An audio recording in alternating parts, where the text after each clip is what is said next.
Stealth guided missile destroyer INS Mormugao, जिसका 75% हिस्सा देश में ही निर्मित हुआ है, आज इस स्वदेशी युद्धपोत को भारतीय नौसेना में शामिल कर लिया गया, जिसके लिए रक्षा मंत्री राजनाथ सिंह मुंबई पहुंचे और उन्होंने नेवल डॉकयार्ड पर आईएनएस मोरमुगांव को कमीशन किया।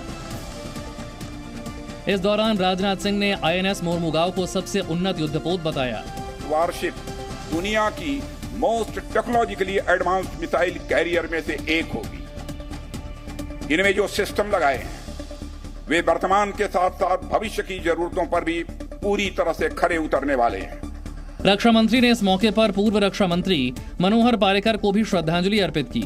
मुंबई में आयोजित इस कार्यक्रम में नौसेना प्रमुख एडमिरल आर हरिकुमार और गोवा के मुख्यमंत्री प्रमोद सावंत भी उपस्थित रहे।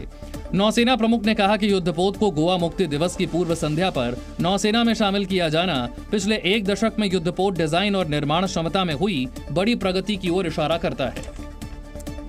आखिर आईएनएस मोरमुगांव को भारत में निर्मित सबसे घातक युद्धपोत क्यों कहा जा रहा है? भारतीय नौसेना के मुताबिक आईएनएस मोरमुगांव पर सतह से सतह पर मार करने वाली मिसाइल की तैनाती की गई है। इस पर सतह से हवा में मार करने वाली मिसाइल भी तैनात है। वॉरशिप मोरमुगांव ब्रह्मोस और बराक 8 जैसी मिसाइलों से लैस है। इसके साथ ही इसमें एंटी सबमरीन रॉकेट लॉन्चर भी लगे हुए हैं। मोरमुगांव पर लगे रडार सिस्टम से दुश्मन को ट्रैक किया जा सकता है। मोरमुगांव परमाणु, जैविक और रासायनिक युद्ध जैसी परिस्थितियों में भी लड़ने में सक्षम है। आईएनएस मोरमुगांव में 4 पावरफुल गैस टरबाइन हैं। ये 30 समुद्री मील से ज्यादा की स्पीड से समुद्र में दौड़ सकता है।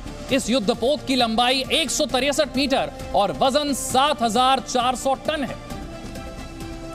मेघालय और त्रिपुरा के दौरे पर प्रधानमंत्री मोदी ने पूर्वोत्तर के राज्यों को विकास की हजारों करोड़ रुपए की परियोजनाओं का तोहफा दिया। इस मौके पर प्रधानमंत्री ने बॉर्डर के विवाद पर विरोधी दलों के आरोपों का जवाब विकास के कॉरिडोर से दिया।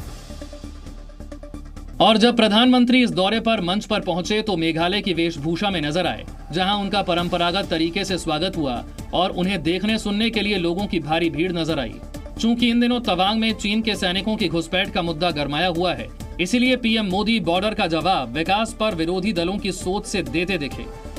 लंबे समय तक देश में ये सोच रही है कि बॉर्डर एरिया में विकास होगा, कनेक्टिविटी बढ़ेगी तो दुश्मन को फायदा होगा, ये सोचा जाता था। मैं तो कल्पना भी नहीं कर सकता हूं, क्या ऐसा भी कभी सोचा जा सकता है? नॉर्थ ईस्ट समेत बॉर्डर के इलाकों के पिछड़ेपन के लिए प्रधानमंत्री ने विरोधी दलों की सोच को जिम्मेदार ठहराया। पहले की सरकार की सोच के कारण नॉर्थ ईस्ट समेत देश के सभी सीमावर्ती क्षेत्रों में कनेक्टिविटी बेहतर नहीं हो पाई। प्रधानमंत्री मोदी ने केंद्र और राज्य में सरकार बदलने के बाद विकास के नजरिए में बदलाव का दावा किया और इलाके में विकास की धार और रफ्तार के लिए सत्ता में बदलाव को श्रेय दिया।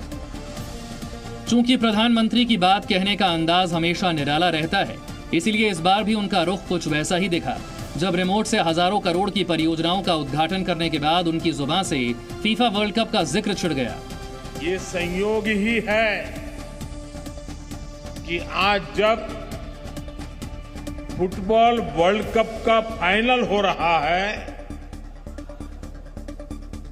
तब मैं यहां फुटबॉल के मैदान में ही फुटबॉल प्रेमियों के बीच में हूं। इसके बाद पीएम ने विकास के काम को फुटबॉल की दीवानगी से जोड़ दिया। उस तरफ फुटबॉल की स्पर्धा चल रही है और हम फुटबॉल के मैदान में विकास की स्पर्धा कर रहे हैं। चूंकि कुछ महीने बाद नॉर्थ ईस्ट के कुछ राज्यों में चुनाव भी होने हैं, इसीलिए पीएम ने फुटबॉल की भाषा में ही जनता से एक अपील भी कर डाली। और साथियों, जब फुटबॉल के मैदान में हूं और फुटबॉल फीवर चारों तरफ है, हम सबको मालूम है कि फुटबॉल में अगर कोई खेल भावना के विरुद्ध, स्पोर्ट्समैन स्पिरिट के खिलाफ अगर कोई भी व्यवहार करता है तो उसे रेड कार्ड दिखाकर बाहर कर दिया जाता है। पीएम मोदी ने अपने ही अंदाज में जनता से समर्थन मांग लिया। मेघालय और त्रिपुरा में अगले साल चुनाव होने हैं। पीएम मोदी ने मेघालय और त्रिपुरा के दौरे पर इन राज्यों को जो तोहफे दिए उसे चुनावी हलचल से ही जोड़कर देखा जा रहा है। पीएम मोदी ने मेघालय और त्रिपुरा में करीब 6,800 करोड़ रुपए से अधिक की परियोजनाओं की नींव रखी। इन परियोजनाओं में आवास, सड़क, कृषि, दूरसंचार, सूचना प्रौद्योगिकी, पर्यटन सहित अलग अलग क्षेत्रों की परियोजनाएं शामिल हैं। अगरतला में मोदी ने प्रधानमंत्री आवास योजना शहरी और ग्रामीण के तहत 2 लाख से ज्यादा लाभार्थियों के लिए गृह प्रवेश कार्यक्रम का शुभारंभ किया। टेलीकॉम कनेक्टिविटी को और बेहतर करने के लिए प्रधानमंत्री ने देश को 4G टावर समर्पित किया। पीएम ने 3 राज्यों मेघालय, मणिपुर और अरुणाचल में 4 सड़क परियोजनाओं का उद्घाटन किया। इसके अलावा उमसावली में उन्होंने IIM शिलोंग का और अगरतला गवर्नमेंट डेंटल कॉलेज का भी उद्घाटन किया। उत्तर प्रदेश के रायबरेली में अवैध निर्माण पर फिर बुलडोजर का एक्शन नजर आ रहा है, जहां पर प्रशासनिक अधिकारियों और पुलिस की मौजूदगी में सोमू ढाबा को जमींदोज कर दिया गया। इसके लिए रविवार को कई बुलडोजर को काम पर लगाया गया और लखनऊ प्रयागराज नेशनल हाईवे पर बने सोमू ढाबे की इमारत की एक-एक दीवार को बुलडोजर से गिरा दिया गया। बुलडोजर की कार्रवाई तब तक चलती रही जब तक कि इमारत जमींदोज नहीं हो गई। प्रशासन के मुताबिक बिना नक्शा पास कराए इमारत बनाई गई थी। उसके संबंध में इनका जो वाद था वो विकास प्राधिकरण में विचाराधीन था, जिसमें प्रॉपर सुनवाई करने के उपरांत इसको डिमोलिश करने का आदेश विहित प्राधिकारी द्वारा दिया गया था। 2019 में सोमू ढाबे में मारपीट के बाद आदित्य सिंह नाम के शख्स की हत्या कर दी गई थी। इसी हत्याकांड को लेकर ढाबे का मालिक सुरेश यादव जेल में बंद है। वहीं मुरादाबाद रेलवे स्टेशन पर एक मालगाड़ी हादसे का शिकार हो गई। मुरादाबाद रेलवे स्टेशन पर मालगाड़ी के डिब्बे पलटने का सीसीटीवी वीडियो सामने आया है। स्टेशन पर पहुंचने के बाद ट्रेन के 2 डिब्बे अचानक पटरी से उतर गए, जिसके बाद प्लेटफॉर्म पर अफरा तफरी मच गई। कानपुर में कुछ नकाबपोश चोरों ने एक मोबाइल व्यापारी के घर पर अपना हाथ साफ किया। आरोपियों ने परिवार को बंधक बनाकर लाखों की लूट की और फरार हो गए। झांसी के खेलार इलाके में एक घर में खाना बनाते वक्त सिलेंडर में ब्लास्ट हो गया। धमाका इतना जोरदार था कि घर की एक दीवार गिर गई। वहीं ब्लास्ट के कारण घर में रह रहे पति पत्नी और 2 बच्चे झुलस गए। मथुरा में बदमाशों ने ATM मशीन काट कर कैश निकालने की कोशिश की। अपने मकसद में नाकाम होने के बाद बदमाश अपना सामान वहीं छोड़कर भाग गए। पुलिस ने मौके से मिले गैस कटर और दूसरे सामान को जब्त कर जांच शुरू कर दी है। संयुक्त राष्ट्र के मंच पर हुई इंटरनेशनल बेइज्जती के बाद पाकिस्तान की बौखलाहट एक बार फिर से सामने आई है।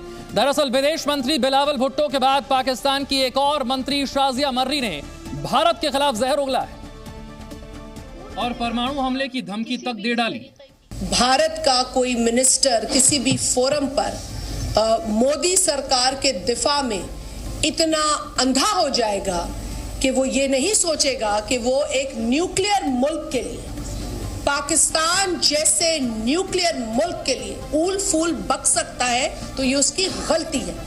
पाकिस्तान की तरफ से एटम बम वाली गीदड़ भभकी पहली बार नहीं आई। कुछ दिन पहले पाकिस्तान के पूर्व प्रधानमंत्री इमरान खान ने भी इशारों में ऐसी ही धमकी दी थी। 7 गुना बड़ा मुल्क है हमारे साथ, जिसके साथ 3 जंगें हो चुकी हैं। तो अगर हमें तो सिर्फ एतमाद ये है कि हमारे पास एक ऐसा हथियार है जिसकी वजह से कोई हमें हमला नहीं करेगा।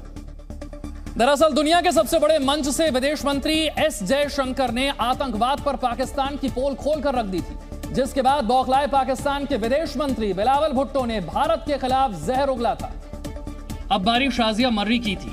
मर्री ने जब बिलावल भुट्टो के समर्थन में प्रेस कॉन्फ्रेंस की, तब भी उनका फोकस भारत के खिलाफ आग उगलने पर रहा। क्यों ना दे पाकिस्तान किसी भी इस तरीके की स्टेटमेंट का जवाब? पाकिस्तान जवाब देना जानता है। पाकिस्तान वो मुल्क नहीं है जो एक थप्पड़ के नतीजे में दूसरा गाल आगे करेगा। दरअसल शाजिया मर्री की ये प्रतिक्रिया बिलावल भुट्टो के समर्थन में आई। बिलावल भुट्टो ने हाल ही में प्रधानमंत्री मोदी को लेकर विवादित बयान दिया था, जिसके बाद बीजेपी ने पूरे देश में बिलावल भुट्टो के खिलाफ प्रदर्शन किए थे।